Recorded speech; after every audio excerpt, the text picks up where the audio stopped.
Manibala matriculation பள்ளியில் 2024ஆம் ஆண்டு குழந்தைகள் தின விழா நடைபெற்றது. அதில் பள்ளி தாளாளர் சுப்பிரமணியன் அவர்கள் தலைமை தாங்கினார். பள்ளி முதல்வர் வேதராஜ் அவர்கள் முன்னிலை வகித்தார். பள்ளி துணை முதல்வர் பிரியா அவர்கள் வரவேற்றார். பள்ளி ஆசிரியர்கள் சேவியர் ஜோசப், பிரவீன், பின்னரசி, உஷாராணி, சாந்தி அவர்கள் சிறப்பாக நடத்தினர். மேலும் ஆசிரியர்கள் மற்றும் மாணவர்கள் பங்கேற்றனர்.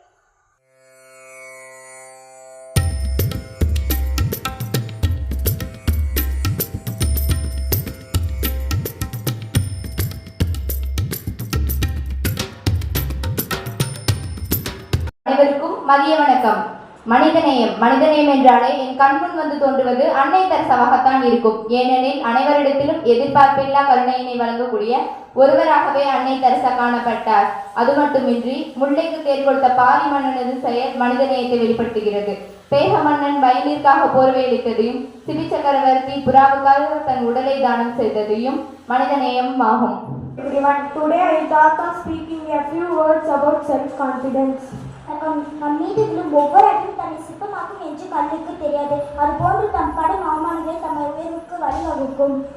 To all, I will speak about the digital world. The digital world has revolutionized the way we work and communicate. The advancement of technology.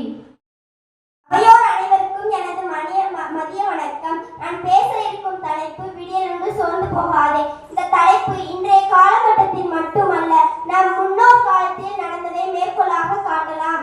Important to key to success, to achievements without hard work. எனது இனிய மதிய வணக்கம்.